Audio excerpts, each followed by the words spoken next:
습니다.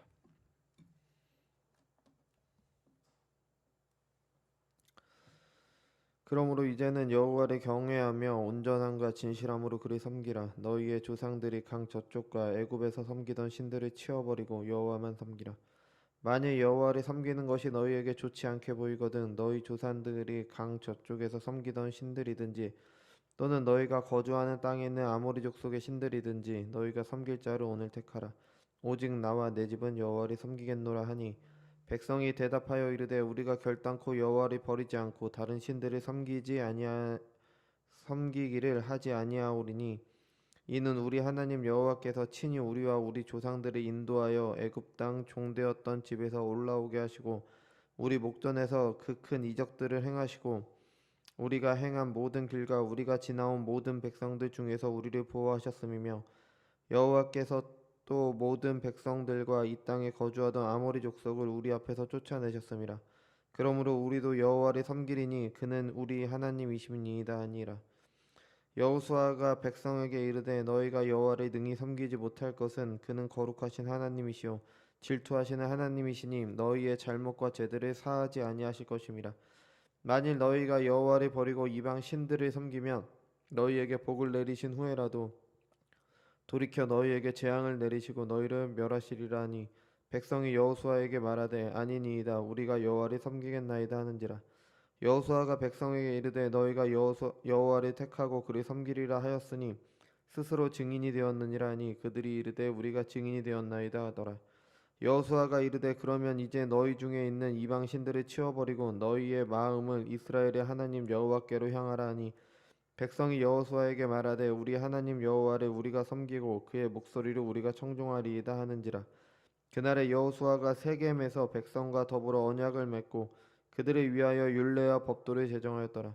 여호수아가 이 모든 말씀은 하나님의 율법책에 기록하고 큰 돌을 가져다가 거기 여호와의 성소 곁에 있는 상수리 나무 아래 세우고 모든 백성에게 이르되 보라 이 돌이 우리에게 증거가 되리니 이는 여호와께서 우리에게 하신 모든 말씀을 이 돌이 들었음이니라. 그런즉 너희가 너희의 하나님을 부인하지 못하도록 이 돌이 증거가 되리라 하고 백성을 보내 각기 기업으로 돌아가게 하였더라. 아멘. 오늘 본문은 모세가 죽은 후에 이제 이스라엘 지도자가 된 여호수아의 마지막 말입니다. 그러니까 이스라엘이 여호수아와 함께 하나님께서 약속하신 땅인 가나안을 차지했습니다. 뭐 완전히 다 정복 전쟁이 끝난 건 아니지만 뭐 큰 지역들은 다 차지했고 중요한 전쟁들은 다 끝이 났습니다. 그래서 이제 뭐 각 지파별로 땅을 나누었죠. 이제 각 지파들이 그 분배받은 땅을 완전히 정복하는 일만 남겨졌습니다. 그리고 이제 여호수아가 죽고 이 일은 그 다음 세대에게 맡겨지죠. 여호수아가 마지막으로 여호와만을 섬길 것을 당부하는 것이 오늘 본문입니다. 그러니까 여호와를 섬긴다는 것은 뭐 나오듯이 하나님께서 주신 율법에 순종하는 것을 말합니다. 근데 19절에 보면은 이상한 말을 해요. 여호수아가 백성에게 이르되 너희가 여호와를 능히 섬기지 못할 것은 그는 거룩하신 하나님이시요 질투하시는 하나님이시니 너희의 잘못과 죄들을 사하지 아니하실 것입니다. 아멘. 앞에서는 하나님께서 우리를 위해 이런 일을 행하셨으니까 이제 여호와만을 섬겨라. 그런데 너희는 여호와를 섬기지 못할 것이다. 이렇게 말을 합니다. 그러니까 당부를 하면서 하지 못할 것을 말을 하고 있습니다. 그러니까 우리가 읽어본 대로 이스라엘은 여호와만을 섬기고 그의 계명을 잘 지킬 것을 맹세를 합니다. 근데 하지만 여호수아의 말처럼 그들은 하지 못합니다. 하나님께 불순종을 하죠. 그러다 멸망하게 됩니다. 뭐 시간이 오래 지났다면 뭐 사람이니까 잊어버릴 수도 있고 몇 대를 흘렀다면은 그렇게 할 수도 있겠지만 여호수아서에서 바로 이어지는 사사기는 그렇게 오래되지도 않았는데 이미 배교를 합니다.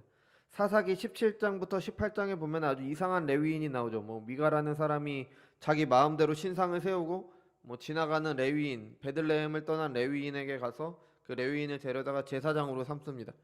그러니까 이미 우상 숭배를 하고 있는 거죠. 우상 숭배를 하고 제사장을 함부로 데려다가 자신의 제사장으로 삼은 겁니다. 뭐 그러다가 단지파를 또 만나죠. 단지파를 만나서 단지파가 이제 분배받지 않은 땅을 폭력적으로 차지하는데 차지하고 나서 이 미가의 제사장을 그냥 자기 마음대로 데려다가 그러니까 미가에게도 강제로 데려다가 이제 그 자신들 그 지파만의 제사장으로 삼습니다. 그러니까 그래서 이 미가가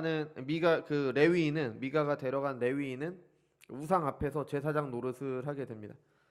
근데 자신을 위해 하나님을 섬기는 우상 숭배의 전형적인 모습이에요. 미가도 자신을 위해서 신상을 만들었고 단지파도 자신들을 위해서 그냥 함부로 레위인을 데려다가 제사장을 삼았잖아요. 근데 이 제사장, 그 레위인 제사장의 정체가 18장 30절에 나옵니다. 사사기 18장 30절. 단 자손이 자기들을 위하여 그 새긴 신상을 세웠고 모세의 손자요 게르솜의 아들인 요나단과 그의 자손은 단지파의 제사장이 되어 그 땅 백성이 사로잡히는 날까지 이르렀더라. 그러니까 게르솜은 모세가 미디안 강야로 쫓겨났을 때 있잖아요. 그때 그 십보라와 결혼해서 낳은 아들이 게르솜입니다. 그래서 내가 타국에서 나그네 되었다 뭐 이런 의미였잖아요. 그러니까 그 아들, 그러니까 게르솜의 아들 때 이미 우상 숭배의 한 가운데 있는 거예요. 그러니까 시기상으로 보면은 여호수아가 죽은 지 얼마 되지 않아서 이런 일이 있는 겁니다. 사사기 17장부터 18장은 시간 순서대로 있는 게 아니라 뭐 그 필요한 사건을 그냥 이렇게 부록처럼 두 가지 사건을 기록한 겁니다. 그래서 좀 사사기 초반에 있었던 일이 17장에 들어가 있는 거죠. 가나안 정복 전쟁이 완전히 끝나기도 전에, 그러니까 여호수아의 유언이 뭐 있은 지 얼마 지나지도 않아서 이미 우상 숭배는 이스라엘 중에 가득했습니다. 이게 지금 이 일을 하는 사람이 하나님의 율법을 맡은 레위인이 이런 일을 하고 있는 거예요. 그것도 모세의 손자잖아요. 그러니까 뭐 이럴 정도면은 나머지는 볼 필요도 없는 거죠. 그러니까 이렇듯 이스라엘은 너무 쉽게 하나님에게서 돌아서서 우상에게로 갔습니다. 반대로 말하자면 하나님을 섬긴다는 게, 하나님께 순종한다는 게 그만큼 어렵다는 걸 말합니다. 뭐 갈라디아 교회도 마찬가지죠. 너희가 복음에서 속히 돌이키는 것을 내가 믿을 수 없다. 뭐 사도 바울이 그렇게 이야기를 하죠. 그 이유는 하나님을 섬긴다는 게, 하나님께 순종한다는 것이 어떤 종교 형식만 유지하는 게 아니기 때문입니다. 사람은 아담이 하나님과 거역하여 하나님과 단절됐습니다. 그러니까 영적으로 죽은 상태이죠. 창조주이시자 우리의 주인이신 하나님을 모르니까 하나님이 아닌 자기 자신을 중심에 두고 모든 것을 판단합니다. 그러니까 내 행복, 내 안녕이 그게 최고 가치가 되는 거죠. 옳고 그름의 기준이 나에게 도움이 되냐 아니냐로 결정이 되고 그에 따라서 행동을 합니다. 이런 사람의 상태에 대해서 칼빈은 사람의 마음은 우상의 공장장이다, 이렇게 이야기를 했어요. 그러니까 공장에서 물건을 찍어내듯이 사람들은 자신을 위해 우상을 만듭니다. 왜냐하면 내가 제일 중요하니까. 나를 위한 우상을 찍어내는 겁니다. 사람이 다른 신을 두지 않고 우상을 만들지 않은 게 그만큼 어렵습니다. 왜냐하면 내 행복을 버리는 거니까. 자기를 부인하고 하나님을 섬기는 거니까 그만큼 어려운 일이죠. 자신을 부인해야 되고 자신을 미워하고 하나님을 사랑해야 가능한 겁니다. 그러니까 보통 어려운 일이 아니죠. 우리가 나 자신을 부인하는 거는 뭐 과거 이스라엘도 마찬가지고 나도 마찬가지고 뭐 모든 사람이 마찬가지입니다. 근데 처음부터 이렇진 않았습니다. 처음에 하나님께서 이 세상을 창조하셨을 때 아담과 하와는 하나님을 알 때는 하나님을 중심에 놓고 하나님과 이웃의 관계 속에서 나의 위치를 찾았어요. 그러니까 하나님과의 관계 속에서 내가 어떤 의미인지를 찾았습니다. 판단의 기준이 나에게 유익이 되냐가 아니라 이것이 하나님의 뜻이냐 아니냐 그거였어요. 그런데 타락 때문에 이제는 의식적으로 내가 그걸 하지 않으면 나를 중심에 놓게 되는 그런 상황에 빠지게 된 겁니다. 그러니까 내가 내 마음대로 내 마음 가는 대로 하잖아요. 그건 100% 우상 숭배로 가게 돼 있습니다. 신자들도 마찬가지예요. 그냥 내가 내 생각대로 하면 나를 위해서, 나를 위하는 것, 나의 행복을 위하는 걸로 갈 수밖에 없습니다. 그게 사람의 마음입니다. 이렇게 된 가장 큰 이유는 뭐 하나님과 단절돼서 하나님이 어떤 분이신지 모르기 때문입니다. 이게 뭐 지난주 여전도 독서 모임에서 나왔듯이 전적으로 부패한 사람도 하나님을 완전히 모르지는 않습니다. 그러니까 신이라는 것에 대한 인식은 있어요. 신이라는 존재가 있을 것이고 아니면 그 어떤 세상의 흐름, 뭐 운명, 뭐 이런 게 있을 거다라고 생각을 합니다. 그래서 많은 종교가 나오고 종교가 아니더라도 뭐 어떤 것들이 나오죠. 근데 하지만 하나님이 누구신지 몰라요. 그 신이 하나님인 건 모르십니다. 하나님이 어떤 분이신지도 모르십니다. 사도 바울이 아덴에 갔을 때 그곳에 있는 철학자들이 알지 못하는 신에게라고 새긴 단을 봅니다. 그러니까 신이 있기는 한데 어떤 존재인지 모르는 것처럼 어떨 때는 이런 신인 것 같고 어떨 때는 또 저런 신인 것 같은 그런 상태, 그게 바로 사람이 신을 인식하는 수준입니다. 그래서 뭐 사람마다 신은 이래야 된다라는 생각이 다 다르고요. 종교마다, 종교 지도자들, 뭐 사람을 선동하는 사람들마다 말이 다 다르게 되는 거죠. 하나님을 믿는 사람들도 마찬가지입니다. 어떨 때는 이런 하나님 같고 어떨 때는 저런 하나님 같습니다. 그래서 알 수가 없죠. 이런 사람의 상태, 하나님을 알지 못하고 그 결과 자신을 모든 것에 기준에 놓는 사람의 상태 때문에 사람들은 그냥 두면 우상 숭배를 향하게 되는 겁니다. 그러니까 너무 쉽게 배교하게 되는 거예요. 그래서 하나님께서는 신명기 5장 7절에서 십계명을 시작하십니다. 나 외에 다른 신을 두지 말라. 근데 그 이전에 그 나가 누구인지, 하나님이 누구신지를 계시를 해주십니다. 그냥 내 사람들이 생각나는 대로의 신을 섬기는 게 아니라 그냥 막연한 그런 어떤 우리 조상의 하나님 그런 걸 섬기는 게 아니라 이 사람 저 사람 말하는 신이 아니라 하나님께서 누구신지 분명히 계시해 주시고 바로 그 신을 하나님으로 알고 섬기라는 겁니다. 1계명을 지킨다는 것은 하나님이 말씀해 주신 하나님 외에 다른 신을 내 마음에 생각하지 않는 거예요. 그러니까 우리가 마음속으로 성경을 연구하지 않고 그냥 내가 내 마음속으로 생각해낸 하나님을 섬긴다면 그게 우상숭배입니다. 그게 지난주에 본 황금송아지 섬기는 거랑 똑같은 거예요. 그리고 그 마음속으로 생각하는 게 밖으로 표출되는 게 그게 바로 우상을 만드는 거죠. 계시된 하나님을 유일한 하나님으로 알고 그분을 섬기는 것이 1계명을 지키는 겁니다. 하지만 사람은 수시로 다른 신을 생각해냅니다. 수시로 다른 신을 만들어내요. 하나님을 사람들이 만든 이방신처럼 생각을 합니다. 우리도 마찬가지입니다. 그러니까 하나님에 대해 계시된 성경을 계속 묵상해야 되는 거예요. 하나님이 어떤 분이신지를 계속 묵상해야 되는 이유 중 하나입니다. 하나님께서 스스로를 나타내신 하나님은 추상적인 신이 아닙니다. 어떤 이런 개념 같은 게 아니라 신이라면 이래야 된다 이게 아니라 나는 너를 애굽 땅 종되었던 집에서 인도하여 낸 내 하나님 여호와라. 그러니까 이스라엘을 애굽에서 나오도록 인도하신 분, 그분이 바로 하나님이십니다. 그들이 직접 경험했던 그 일, 애굽에서 나올 때 10가지 재앙을 내리시고 홍해를 가르시고 뭐 여러 가지 그 일들을 하셨던 그 분이 바로 그 하나님이신 거죠. 그들이 직접 경험했던 그 일을 행하신 분이 하나님이십니다. 그러니까 하나님을 이렇게 직접 경험해서 알 때 참으로 하나님을 사랑하고 하나님을 섬기게 되는 겁니다. 하나님을 경험해서 알아야 되는 거예요. 그래서 분명한 신 개념을 가져야지, 그래야지 내가 마음에 다른 신을 두지 않거나 그것을 밖으로 표출하는 우상을 만들지 않게 됩니다. 그래서 나의 유익을 위해 하나님을 두는 그런 우상 숭배를 하지 않게 되는 거죠. 그러니까 우리는 예수님을 통해 하나님을 믿습니다. 그죠? 뭐 옛적의 선지자들이 통해 여러 부분과 여러 모양으로 우리 조상들에게 말씀하신 하나님이 이 모든 날 마지막에는 아들을 통하여 우리에게 말씀하셨으니 이 아들을 만유의 상속자로 세우시고 또 그로 말미암아 모든 세계를 지으셨느니라. 그러니까 예수님을 통해서 이제 하나님을 계시하셨습니다. 하나님이 이스라엘을 애굽에서 불러내신 것은 예수님께서 죄인들 가운데 택하신 자들을 죄의 노예에서 건지실 것을 미리 보여주는 거죠. 그러니까 신자들은 그들이 믿어야 되는 하나님은, 그들이 경험해야 되는 하나님은 이스라엘을 애굽에서 불러내신 하나님이 아니라 그거와 마찬가지로 죄의 노예에서 건지신 예수님을 경험적으로 알고 믿어야 되는 겁니다. 그의 죽으심이 나의 죄를 깨끗하게 하셨다는 것이 성경의 기록일 뿐 아니라 실제 내 삶에서 그게 이루어졌다는 걸 경험을 해야 됩니다. 이 하나님을 경험을 해야 되는 겁니다. 그럴 때 하나님 외에 다른 신을 섬기지 않게 되는 거예요. 요한복음 4장에 나오는 사마리아인들이 이런 경험을 합니다. 우물가에서 예수님을 만난 사마리아 여인이 예수님은 메시아로 이제 그 마을에 가서 전하죠. 그의 말을 듣고 이제 믿는 사람들이 있었습니다. 근데 그렇게 나온 사람들 가운데 예수님의 가르침을 직접 듣고 직접 경험했을 때 더 많은 사람들이 예수님을 믿었습니다. 그들이 이렇게 말했어요. 그 여자에게 말하되 이제 우리가 믿는 것은 내 말로 인함이 아니니 이는 우리가 친히 듣고 그가 참으로 세상의 구주신 줄 알미라 하였더라. 그러니까 이런 경험이 있어야지 예수님이 누구신지 알고 그 예수님을 통해 하나님께서 누구신지 알게 됩니다. 그래야지 하나님 외에 다른 신을 섬기지 않게 되는 겁니다. 하나님 어떤 분이십니까? 이 세상의 창조주이십니다. 이 세상의 주인이십니다. 지금도 이 세상을 하나님의 뜻대로 다스리시는 분입니다. 이것을 알고 믿는 것 참 좋습니다. 근데 이게 다가 아니라 실제 이게 나에게서 내가 경험을 해야 되는 겁니다. 나를 사랑하시고 나를 죄에서 구원하셨다는 걸 경험해야 되는 거예요. 하나님을 높으신 분으로 알아야 됩니다. 근데 그 하나님께서는 하늘에 계신 분이시지만 나의 아버지이신 것도 경험을 해야 되는 거예요.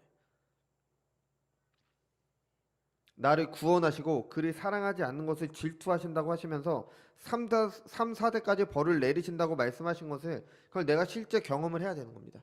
전지전능하신 하나님도 놀랐습니다. 근데 그분께서 먼지와 같은 우리에게 관심을 가지시고 사랑하셔서 우리에게 사랑을 요구하신다는 게 더 놀라운 일입니다. 이런 하나님의 경험을 해야 되는 거죠. 하나님은 거룩하시기 때문에 사람들이 함부로 다가갈 수 없지만 성막을 주심으로 이스라엘 가운데 거하십니다. 그런 하나님의 경험을 해야 되는 겁니다. 사람들이 우리는 보통 기독교를 체험의 종교라고 이야기를 하잖아요. 그죠? 예, 하나님의 직접 경험해서 알아야 되겠죠. 근데 체험이라는 말을 제가 잘 사용하지 않는 이유는 한국 교회에서 체험이라고 하면 영적 체험, 뭐 신비로운 체험 이런 것만 말하기 때문입니다. 꼭 그럴 필요가 없습니다. 물론 신비롭습니다. 사람이 할 수 있는 영역이 아니기 때문에 신비로워요. 죄인들이 하나님의 자녀가 되는 것이기 때문에 너무 신비롭습니다. 근데 우리가 생각하는 그런 종류의 신비로움이 아닙니다. 그리스도의 은혜 때문에 내가 죄에서 벗어나는 것을 직접 경험을 해야 되는 겁니다. 주님의 은혜를 생각할 때 마음이 뜨거워지는 거, 이런 감정도 있어야 돼요. 당연하죠. 당연히 그 은혜를 생각하면 뜨거워질 수밖에 없죠. 하지만 그런다고 체험하는 게 아닙니다. 실제 삶에서 하나님의 말씀대로 살려고 하는 모습이 있어야 되는 거예요. 내가 죄를 미워하고 하나님께로 가려는 삶의 모습이 있을 때 내가 죄사함의 은혜를 직접 경험하고 있는 겁니다. 성령께서 우리를 인도하시는 것을 경험을 해야 되는 거죠. 성령께서 우리에게 하나님의 임재와 질투를 느끼도록 하시는 그런 경험을 해야 됩니다. 간증 집회하면은 사람들이 나와서 자신들의 경험한 하나님에 대해서 말합니다. 그죠? 근데 어떤 하나님입니까? 내 사업을 성공하게 해주는 하나님을 얘기를 합니다. 이렇게 했을 때 나는 이렇게 실패했는데 이렇게 했더니 하나님이 나를 세상에서 성공하게 해주셨다. 봐라, 이분 나 이렇게 되지 않았냐? 이렇게 했더니 자녀가 명문대학에 갔다. 이렇게 하지 않냐? 당신도 이런 주인공이 될 수 있다. 아니면 뭐 신비주의적인 그런 체험을 말하죠. 성령께서 내게 특별하게 말씀해 주신다. 이런 거 다 거짓말입니다. 뭐 저 제대로 모를 때 저도 그런 분들 존경했습니다. 뭐 신앙이 얼마나 깊으시면 저렇게 될까? 뭐 대표적으로 베니인이라는 목사님 계시죠. 뭐 안녕하십니까 성령님 쓰신 그분인데, 뭐 저도 예전에는 참 훌륭하시다, 영적이다 그렇게 생각했는데 아닙니다. 그거 다.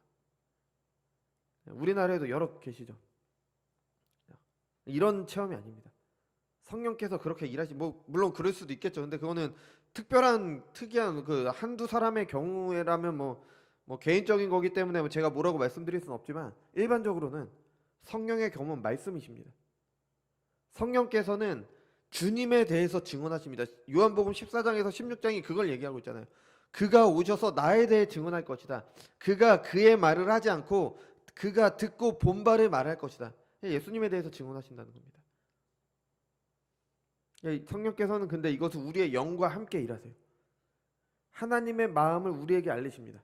빌립보서에 나오죠. 너희 안에서 행하시는 이는 하나님이시니 자기의 기쁘신 뜻을 위하여 너희에게 소원을 두고 행하게 하시나니. 성령께서 우리의 마음에 하나님의 뜻을 소원하는 마음을 주시는 겁니다. 그냥 하는 것이 아니라 하나님의 계시된 그 하나님의 뜻을 소원하게 하세요. 그러면 신자는 그 소원에 따라 하나님의 뜻을 깨닫고 하나님의 뜻대로 살게 됩니다.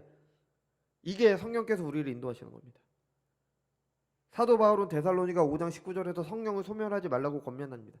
성령은 하나님이세요. 사람이 소멸시킬 수가 없습니다. 이 사도 바울의 말은 뭐냐면 우리의 마음에 소원을 주시는 성령의 역사, 우리의 마음을 계속 두드리시는 그 일을 거부하면 점점 무뎌지게 되는 걸 말하는 겁니다. 그러니까 성령의 교훈과 자극에 둔감해지죠. 이게 굳은 마음이 된 거예요. 부드러운 살에는 상처가 생기면 금방 알잖아요. 근데 그 상처가 반복되면 굳은 살이 생겨서 상처가 나도 모릅니다. 굳은 살과 같은 것이 굳은 마음인 겁니다. 성령께서 계속 말씀을 하시는데 마음이 둔해져서 못 듣는 거, 이게 성령을 소멸하는 겁니다. 그러면서 교회에 나와서 예배도 드리고 헌금도 드리고 봉사도 하고 다 할지라도 실제 삶에서는 하나님에게서 멀어지는 거예요. 굳은 마음을 가지고 성령의 이끄심을 따르지 않으니까. 그러니까 교회에서와 세상에서의 모습이 다르게 되는 거죠. 이런 게 사람의 연약함도 있습니다. 물론 사람이 연약하기 때문에 알면서도 못하는 경우도 있지만 이런 문제도 있는 겁니다. 내 마음이 굳어져서 성령께서 나를 움직이시는 거는 안 따르는데 교회에서 해야 되는 건 하니까 그래도 점점 더 굳어지는 거죠.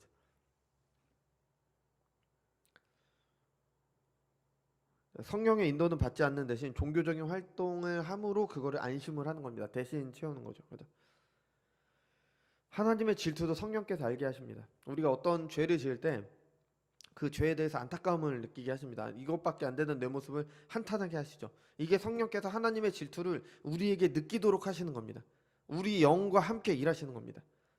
죄를 짓는 것이 하나님을 거역하는 것이라는 두려움을 줍니다. 하나님을 외에 다른 신을 두고 우상을 만들 때도 마찬가지죠. 그것이 잘못이라는 마음을 우리에게 주십니다. 사람은 자기 스스로 죄를 알 수가 없습니다. 그냥 당연하다고 생각을 해요. 그러니까 우리가 이건 죄지, 이건 하나님의 말씀을 거역하는 거지, 그냥 내가 근데 왜 이걸 하고 있지? 라고 이거 하는 것 자체가 성령께서 우리 마음을 움직이고 우리 영과 함께 일하고 계시는 겁니다. 그럼 그 음성을 듣고 따라야 되는 거죠. 그걸 따르지 않으면 성령을 소멸시키는 거고 점점 마음이 굳어져서 점점 그 성령의 교훈에 무감각해지는 겁니다. 우리는 성령께서 우리에게 주시는 하나님의 질투와 탄식을 들어야 됩니다.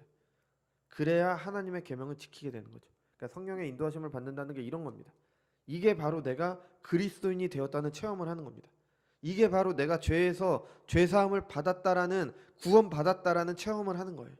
실제로 내가 내 삶에서 하나라도 이 죄라는 거를 이것이 죄다, 하나님 앞에서 죄다, 그래 내가 이거 하지 말아야지, 내가 이거를 왜 하고 있지? 죄인 줄 알면서도 왜 하고 있지? 이걸 느끼는 것 자체가, 그래서 내가 그걸 안 하려고 하는 것 자체가 이게 바로 성령 체험인 겁니다.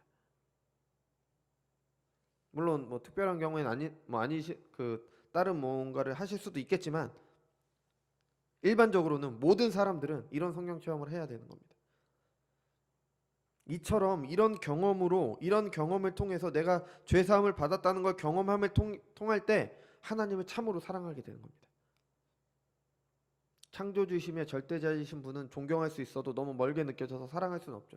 근데 경험적으로 할 때 주님께서 내 이 죄를 내가 깨닫게 하셨구나, 내가 이 죄를 깨닫고 여기서 멀게 하셨구나, 그래 정말 주님께서 나를 구원하셨구나, 경험해서 알 때 하늘에 계시지만 나의 아버지로 그분을 사랑하게 되는 겁니다. 그리고 그 사랑이 하나님의 말씀을 지키는 것으로 나타나고 그게 바로 10계명의 정신이고 1, 2, 3계명이 그걸 우리에게 말을 해주고 있는 겁니다. 하나님의 말씀은 하나님 나라의 법입니다. 교회는 사적인 모임이 아니라 나라를 이루는 모임입니다.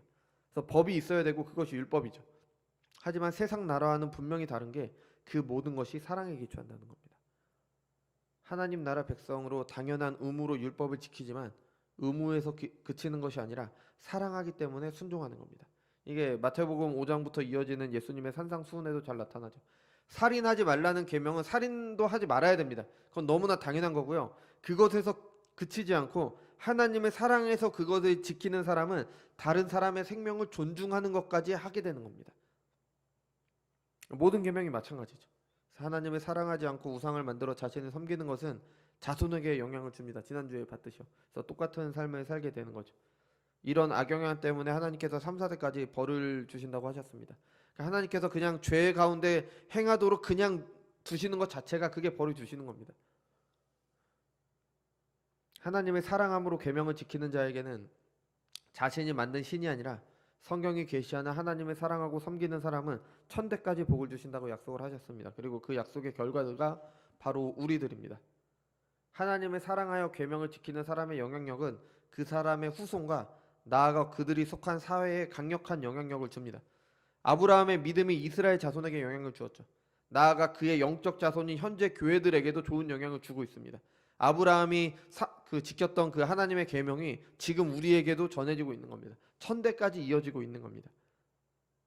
그 중간에 있었던 많은 사람들도 있었죠. 뭐 주님의 복음을 처음 전한 사도들, 우리 가깝게는 종교개혁자들 있었죠.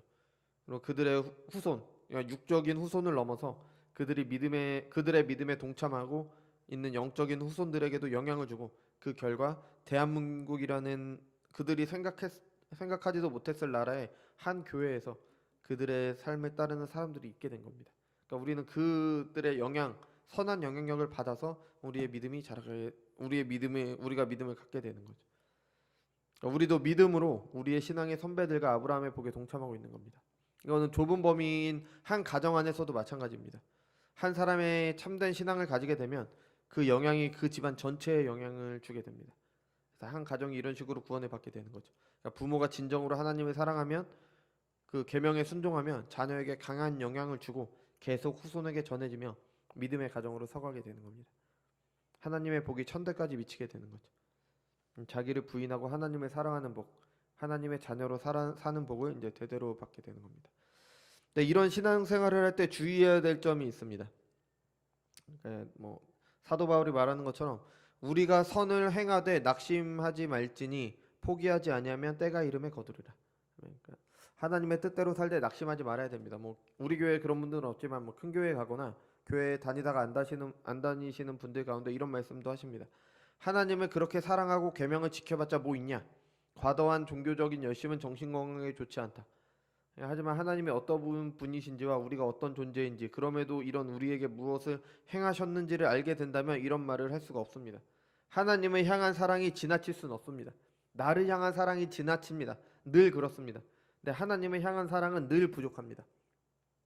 신앙생활을 아무리 열심히 해도 별것 없다는 것은 다른 목적을 가지고 신앙생활을 했는데 그게 뭐 쉽게 말해서 세속적인 복 받을 줄 알고 열심히 신앙생활을 했는데 그렇지 않으니까 실망한 경우, 아니면 하나님에 대한 사랑 없이 헛된 종교적 열심만 했다가 지친 것일 수도 있습니다. 이런 경우라면 보통 교회에 반대하는 자리에 서게 되죠. 그거 내가 다 해봤는데 별것 없다. 이게 아니라면 뭐 하나님에 대한 사랑이 좀 식은 경우에도 이런 말을 하게 됩니다. 성경은 미지근하지 말고 뜨겁든지 차든지 하라고 말을 했습니다. 이런 상태에 빠지는 것은 하나님의 사랑을 사탄이 참된 신자에게서 그 사랑을 빼앗으려고 하기 때문입니다. 하나님의 뜻대로 살려고 아무리 해도 죄에 죄를 더하는 자신을 발견할 때 사람은 절망하게 됩니다. 그 절망이 하나님의 뜻대로 하는 근심이라면 구원에 이르게 하지만 사탄은 그 틈에 들어와서 너 같은 것이 하나님을 사랑한다고 하느냐? 너는 아무리 해도 안 된다. 이런 생각을 가지도록 합니다. 물론 그래서 사람이 절망을 하게 되면 하나님을 향한 사랑이 식어서 이제 선을 행하는 것에 지칠 때도 있습니다. 물론 사람은 죄인입니다. 자신의 죄인임을 솔직하게 인정을 해야 됩니다. 그것이 참된 믿음이라면 죄에 대한 절망은 절망으로 끝나지 않고 죄를 용서하시는 은혜를 더욱 바라며 이제 주님께 겸손히 나오는 자리로 가게 됩니다. 또 다른 방법은 교회에서 신뢰하거나 의지하던 사람에게 실망하도록 하는 겁니다.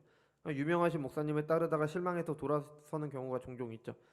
그런 목사님들이 아주 대단한 잘못을 하시기도 합니다.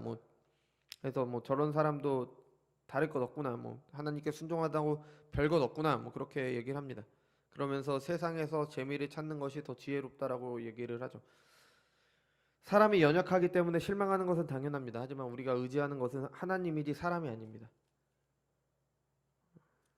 사람은 하나님의 은혜를 전해주는 도구는 될 수 있습니다. 그래서 사람을 신뢰하고 존중하는 건 마땅합니다. 하지만 신처럼 생각하거나 거룩하신 사람은 그렇게 생각해서 안 돼요. 사도 바울이 병자를 고치자 바나바를 제우스로, 사도 바울을 헤르메스로 섬기려는 사람들의 어리석음을 우리가 반복해서는 안 됩니다. 이런 사탄의 전략에 하나님을 사랑하며 계명을 지키는 것이 열정과 관심이 약해지면 안 됩니다. 우리의 삶의 이유와 목적은 하나님을 사랑하며 그의 계명을 지키는 겁니다. 다른 어떤 것도 이것보다 앞설 수는 없습니다. 우리는 이것을 늘 기억을 해야 됩니다. 그래서 하나님의 말씀에 더욱 집중하며 그 말씀을 삶 가운데 어떻게 적용할 것인가 고민하고 하나씩 실천해 가야 됩니다. 여러 장애가 있을 겁니다. 그 중에 아마 가장 큰 장애는 나의 연약함입니다. 그래도 낙심하지 말고 나를 구원하신 하나님의 은혜와 그의 전지전능하심을 신뢰하며 하나님의 자녀로 살아가야 됩니다. 이것이 1, 2계명을 통해서 우리에게 요구하시는 삶의 자세, 하나님을 사랑하며 그의 계명을 지키는 삶의 모습입니다. 같이 기도하겠습니다.